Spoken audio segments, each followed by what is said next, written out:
Hello everyone, my name is Jakob Hofstad, and for my Physics 374 project, I will mathematically analyze the shape of bubbles formed between two metal rings like we saw in class. However, I will also consider the case where there is a bubble circle in the middle. You may have noticed that the bubble planes intersected at 120 degrees. I will show this both with F equals ma and with Euler-Lagrange equations.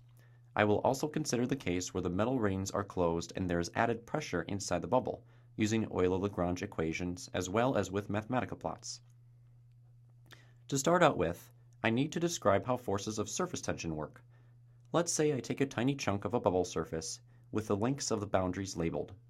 The tension force along one side pulls along the bubble surface and perpendicular to the side, with the magnitude of the surface tension, sigma f, times the side length. The surface tension of a bubble will remain constant everywhere. I will start with an easy example. Here I will take a tiny chunk of bubble film at the intersection point of three bubble surfaces. Even if the boundary or the adjacent surfaces are curved, if I take a small enough piece, the curvature is negligible.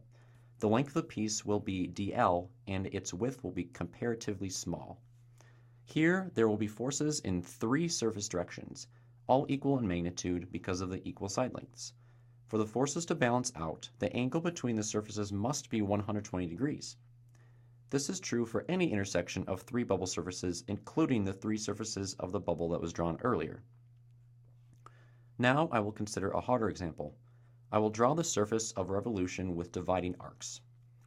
I will consider a small piece bounded by these arcs, traversing an angle of d theta, measured from the x-axis, and by the dimension dx. With this in mind, I can now label the side lengths of the arc. Here, I will only consider the force components in the x direction, which means that I will only need to consider the tension forces on the left and right sides of the bubble piece. The x component of each of these forces will be cosine of phi, where phi is the angle of elevation of the curve y of x. With this in mind, I can now solve for the net force in the x direction, which will be equal to 0. After some factoring, I notice that one of the factors shows the change in the value y times cosine of phi, which I can write as a derivative. Since this derivative equals 0, I can make y times the cosine of phi equal to a constant. For my final step, I write cosine of phi in terms of dy over dx. This is the same equation that one arrives at when using the Euler-Lagrange equations, and therefore describes a Cauchy curve. So far, we have looked at the properties of the open bubble with F equals ma. I will now use Euler-Lagrange equations to show the property we saw earlier on the surface of revolution, the 120-degree angles between the bubble planes.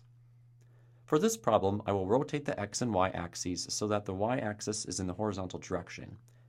Here I can describe the total area by function f inside an integral, which describes the area of both curved surfaces, plus a function g of the variable r, which describes the area of the circle. Here I define the function y alpha of x as before. However, the function eta of x is not bounded on the left, since the interior radius can vary. Therefore, lowercase r depends on alpha, though eta of x is still bounded on the right. Now I will derive both sides in respect to alpha.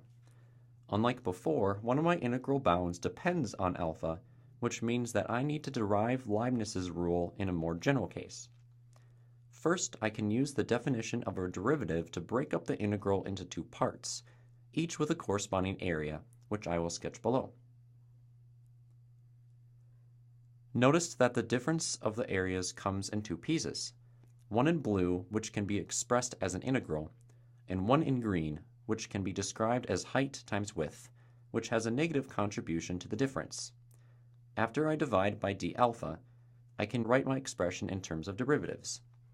Now I have a much more usable expression for Leibniz's rule, which I will now use in my calculations.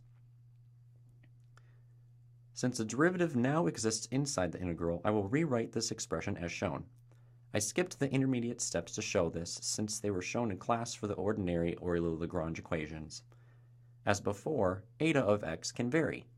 Therefore, the normal Euler-Lagrange equation can be deduced, and I can eliminate the integral. I am now left with three terms, one which I can rewrite using the chain rule. To simplify the following equation, I will rewrite eta of x in terms of y alpha of x, and then use the chain rule. If I substitute this expression in my first term, then the term x becomes an r, and therefore I can cancel dr over d alpha off of the terms. What I am finally left with is a nice looking equation involving f and g. Now I can plug in my functions f and g. The expression that I get on the left can be shown to be equal to 4 pi x divided by the square root of 1 plus dy over dx squared, all evaluated at x equals r, and on the right side we have 2 pi r. When I compare these values, I get some nice cancellation, which isolates the slope of the curve at x equals r. With a little more work, dy over dx is shown to be equal to plus or minus the square root of 3. This slope is exactly what is needed to make an 120-degree angle, since the arctangent of the square root of 3 is 60 degrees. Therefore, by Euler-Lagrange equations, it can be shown that the bubble planes in this particular case follow the 120-degree rule of all bubble surfaces. Finally, I will turn to the case where there is added pressure inside the bubble and use Euler-Lagrange equations to analyze it. Here I will use a Lagrange multiplier, where the volume of the bubble will be kept constant. Here I have area and volume expressed as an integral, and now I write f with my Lagrange multiplier.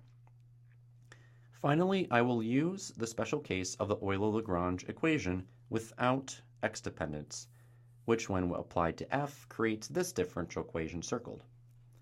Here, lambda depends on the volume of the bubble, and c depends on the radius of the metal rings and the distance between them. In my project, I was not able to solve this differential equation, not even on Mathematica. However, I was able to make plots of the bubble surfaces using NDSolve. Here I have a plot that represents the bubble curve between two rings of radius 6 and a separation distance of 6. I first have lambda set to 0, which creates the Koch curve. I will now increase the value of lambda in increments.